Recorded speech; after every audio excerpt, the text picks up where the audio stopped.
Bonjour, bienvenue sur le plateau de Vitamine B. Nous accueillons aujourd'hui Sigrid Flory. Bonjour Sigrid. Bonjour Sylvain. Comment tu te portes aujourd'hui? Eh bien, je me porte très bien. C'est marrant comme expression, je me porte. Comment tu vas? Comment je me porte? Je me porte bien, merci. Bon, tant mieux. Et puis, tu peux nous parler de ta situation familiale? Oui, je suis mariée depuis 23 ans à Philippe Alera, un homme très bien. Magnifique, c'est bien. Ouais. Tu as des enfants? Oui, 3, 15, 20 et 23. Voilà, donc ça t'occupe déjà pas mal. Oui, bon, les plus grands, ils s'occupent un peu tout seuls maintenant, mais Voilà. une ado, ça... Ça demande du temps. Une ado, faut être là. Voilà. Et puis, tu fais beaucoup de musique, je crois. Oui. Tu en as bien. toujours fait? Non, j'ai commencé à 30 ans, Ah ouais. donc il y a une quinzaine d'années. Voilà. Ouais. Mais ça te plaît? Oui, j'aime beaucoup composer. Je trouve que c'est une manière pour moi d'exprimer voilà, des choses, des fois par la musique. La musique adoucit les mœurs, tu sais, alors, ça passe mieux. Avec quel instrument tu composes? Plutôt piano. Voilà. Je ne suis pas une grande pianiste, je m'y suis mis aussi un peu sur le tard, mais voilà, ça suffit pour composer et puis dépanner s'il n'y a vraiment aucun pianiste qui joue à l'église. Voilà. Et puis, j'imagine que tu as du plaisir à faire ça. Ce n'est pas une obligation, ce n'est pas un devoir. Non, non, non, pas du tout. J'aime bien.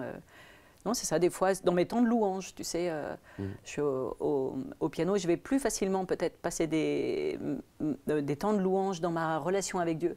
J'arrive mieux à me connecter dans ces. Tu vois, je prends un chant que je joue, et puis je le laisse traîner, je le laisse tourner, et puis après, c'est un peu ces moments de prière en même temps. Ouais. Et du coup, c'est des moments assez forts pour moi. Donc, tu parles de relation avec Dieu. Ça a toujours été le cas pour toi? Tu as connu Dieu très jeune? J'avais 5 ans quand j'ai fait une démarche vraiment dont je me souviens avec Dieu. J'étais dans un internat chrétien.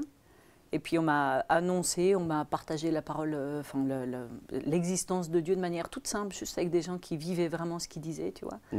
Et puis qui enseignait, je trouvais chouette, c'est juste quand t'es enfant, t'es triste, t'as des trucs, t'es machin. Et souvent c'était juste, ah oui, bah viens, on va prier. Et il laissait ça à des outils pareils à des enfants. C'était pas tant de l'enseignement que cet outil, tu peux prier. Tu peux toi tout seul te connecter à Dieu. Oui. Donc voilà, j'ai commencé assez jeune à me connecter à Dieu. Et c'est pas le cas de tout le monde. Ah bah, j'imagine, oui. C'est pas le cas. Donc, tu te sens privilégié ou choisi? Comment tu vois la chose? Je sais pas, c'est une question difficile. Est-ce que je suis privilégiée ou choisie? Mais je suis très reconnaissante, en tout cas. Je pense qu'il y a encore souvent, le matin, je me lève et je me dis, mais de voir où en est ma vie aujourd'hui. Toi, on a tous vécu un peu des trucs difficiles. Oui. Donc, où en est ma vie aujourd'hui, de me dire, mais je suis très reconnaissante à Dieu d'être là, voilà, mariée, j'ai mes enfants, c'est stable. Et je pense qu'à travers le monde, les gens ne vivent pas des situations comme on peut en vivre tu vois, un peu dans nos pays. Voilà. Donc, reconnaissante. Et tu travailles aussi comme journaliste. Oui. Ça te plaît? C'est un gagne-pain? Ça me plaît parce qu'il y a de l'écriture. J'aime bien écrire. Et puis on m'impose pas trop un style journaliste, donc j'ai écrit beaucoup d'histoires parce que j'ai composé j'ai écrit des spectacles pour les enfants. Donc je remarque que j'écris quand même en tant que journaliste la même manière. Je mets l'ambiance, les bruits, le petit truc qui se passe à côté. Enfin, tu vois, voilà.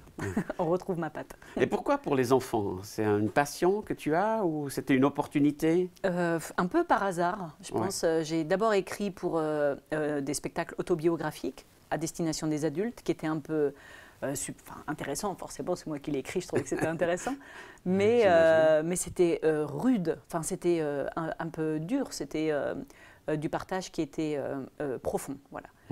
J'ai fait ça quelques années et après, je crois que j'ai juste eu envie de rire, tu vois, d'écrire des choses qui sont drôles, parce que c'est aussi mon quotidien. Oui.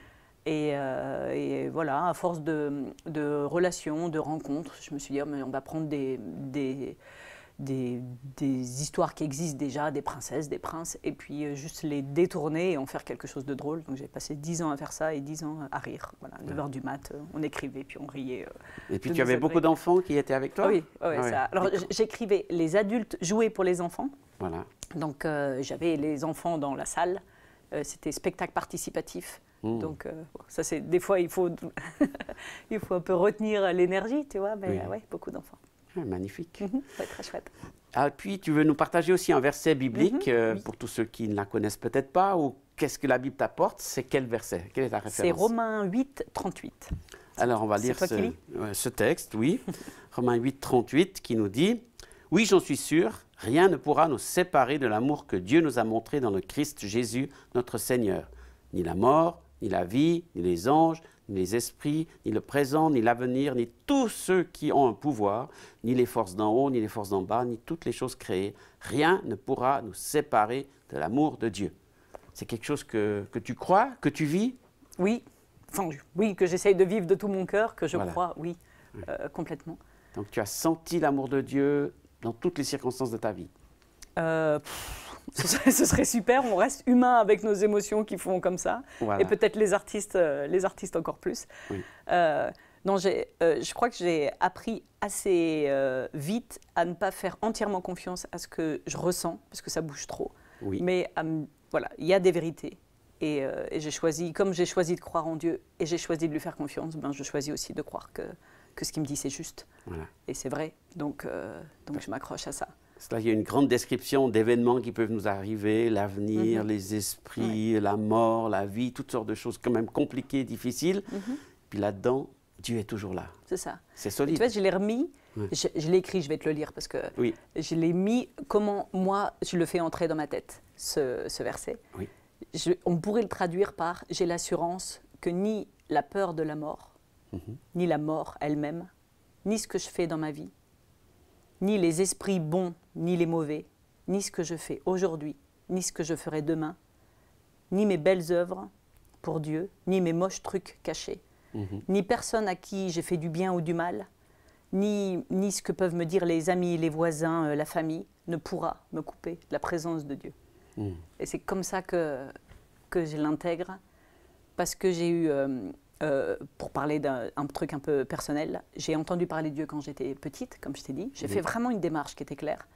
Et après, j'avais une image de Dieu qui était quand même, si tu fais une erreur, t'es coupé de Dieu. Voilà, il n'y a pas encore cette notion de pardon complet. Et j'ai passé des années à faire des allers-retours dans ma relation avec Dieu, à perdre du temps un peu, à me dire « Ah ben non, je ne peux même pas prier, il ne va pas m'écouter. » Et ça m'a, je trouve que c'est encore quelque chose que je retrouve des fois quand on parle un peu avec, avec des copains chrétiens, tout ça, où on est bloqué parce qu'on a l'impression de ne pas être assez bien pour être connecté à la présence de Dieu. Et il n'y a rien, ce passage nous dit, absolument rien, ni même moi, ne peut me séparer de la présence de Dieu, du plan de Dieu pour ma vie. C'est tracé, c'est tout. On peut faire un peu comme ça, mais il y a une direction générale. Voilà. Ce qui nous sépare, donc, c'est d'après toi une fausse image qu'on a de Dieu, c'est ça? Oui, sinon, on croit, à partir du moment où on a fait cette démarche avec Dieu, où on croit que la Bible est vraie, on croit aussi que le sacrifice a payé nos fautes. Oui. Et si j'arrive pas à me dire qu'il a payé ce prix et que de toute façon je suis justifiée, ça ne veut pas dire que je suis pure, je suis vraiment justifiée, ben, du coup le sacrifice il sert à rien du tout si c'est cette faute-là, mais pas celle-là, attention. C'est nous qui mettons le curseur à la place de Dieu. C'est ça. J'ai l'impression j'essaye de le mettre haut, de me dire, il est, tu vois, avec ce que je viens de te lire, il est là quoi qu'il arrive, et même comme ça, je me dis, mais je pense qu'il est dans une dimension qui nous dépasse, c'est encore plus. Donc, tu es toujours encore en train d'apprendre cette grâce, ce cadeau? J'espère. Ouais, je pense qu'on apprend toujours. Et puis, ça te donne l'occasion peut-être de le partager avec d'autres, comme tu disais? Alors, peut-être par la musique, oui. Tu vois, plus facilement. Le partager, ça a été... Parfois, c'est intéressant dans le milieu artistique. Quand j'ai travaillé en tant que chanteuse, j'étais en radio, et puis ils disent, voilà, racontez-moi votre chanson. Et puis, souvent, ça... que ce soit dit clairement ou pas, c'est un lien avec Dieu. Oui. Et on fait attention parfois dans les médias, justement, à pas... on n'est pas là pour convaincre, juste raconter. Partager. C'est ça, partager. Et puis, je pense que j'essaye au maximum, en tout cas, de dire... voilà ce que moi je vis, en tout cas. Puis maintenant, tu le chantes, particulièrement dans les églises, tu aimes le partager à ceux qui viennent? Ouais, je pense que j'ai gardé ce côté... un peu ce qu'on vient de faire là, tu vois, on prend un passage et en fait ça veut dire quoi? De le redire, ça veut dire pour de vrai, quand il te dit rien ne peut me séparer de l'amour que j'ai pour toi, eh ben ça veut dire Rien ne peut me séparer de l'amour que j'ai pour toi. C'est vrai. Voilà. Et des fois, il faut le... Il faut l'intégrer. C'est ça, il faut... Et puis le paraphraser, le dire de plein de manières différentes. Et puis voilà, en tant qu'artiste, ce que tu connais aussi, je pense qu'on a cette possibilité de dire les choses. Il y a des vérités, mais on les dit un peu... Voilà, on les dit avec notre sensibilité, ça va toucher d'autres gens. Et puis on imagine que la musique qui supporte la parole aide à faire passer peut-être le message? Oui, moi je pense qu'en tout cas, pour ma part, on remarque un peu dans la vie qu'il y a des gens qui sont plus ou moins sensibles à la musique. Mais pour ma part, en tout cas, je trouve que c'est un excellent... je sais pas, c'est pas créé pour rien, je pense qu'il y a... Tu vois, ça nous véhicule, quoi.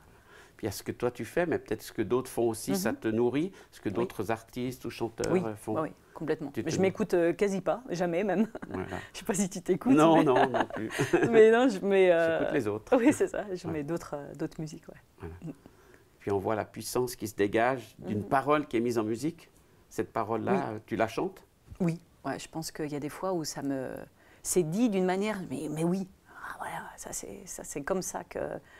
tu vois, le fait d'avoir tellement une diversité d'artistes permet de parler à des gens différents, en fait. Hein. Dans la louange, quand je menais les équipes un peu en France, je ne voulais pas du tout qu'on ait une seule manière de faire la louange, où on a dit qu'on prenait des chants comme ça au début ou des chants comme ça après. Mais que chacun fasse exactement ce qu'il veut parce qu'il touchera des gens, ou d'autres vont se reconnaître dans cette manière de faire et pas dans la mienne. Voilà. Tu vois. Donc tu penses que chacun a une personnalité qui doit s'exprimer avec ses dons, ses talents, ses capacités? Oui, complètement. Ouais, et puis de voir, des fois je trouve super incroyable, tu vois, tu as des gens qui arrivent, tu rencontres des gens dans l'église et puis tu t'imagines pas tout ce qu'ils ont vécu. Et puis ils prennent la parole, ou soit en musique, soit ils prêchent, ou juste un témoignage, et tu vois, un truc qui se dégage. Pour la petite histoire, récemment, j'avais deux amies avec moi. Et puis, il y en a une qui est aussi qui fait de la musique. Et c'est vraiment une jeune femme très discrète. Dans la vie de tous les jours, elle parle lentement. Moi, je fais du bruit et tout. Puis, voilà. Et elle dit, j'ai composé un petit chant, je vous le fais écouter. Et elle se met à jouer. Et tu as l'impression de prendre quelque chose qui te remplit complètement. Oui. Et puis, ma voisine, je l'entends juste dire, mais elles sont combien là-dedans?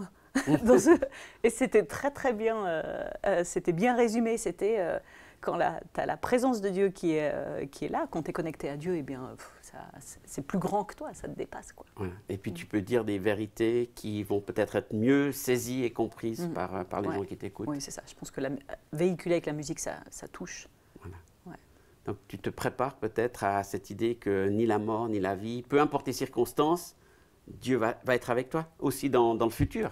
Parce qu'il y a la réalité, il y a le passé, puis il y a aussi l'avenir. Comment tu vois l'avenir? Il n'est pas toujours rose.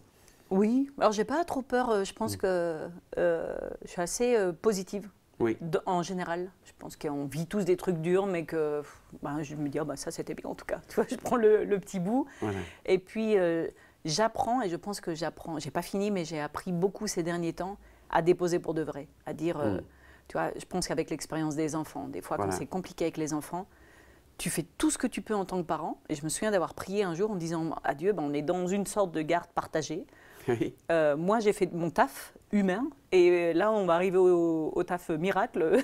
À toi de prendre et de déposer pour de vrai. Tu vois. Oui. Ouais. C'est une bonne image, garde partagée avec Dieu. Oui, c'est ça. Pour nos enfants, c'est parfait. Après, moi, j'ai fait mon taf. C'est un bon partenariat. Oui, c'est le meilleur, je pense. C'est ça. Et puis, comme tu as l'expérience peut-être depuis déjà plusieurs années, ça t'aide pour voir les choses qui vont venir. Oui, je pense que, surtout avec confiance. Voilà. Oui. Avec plus de paix. Là, récemment, j'ai démarré un boulot dans l'immobilier. J'aime beaucoup ça. Et en me lançant, j'étais craintive. D'abord, en plus, qu'est-ce que ça veut dire? Est-ce que ça va avec la foi?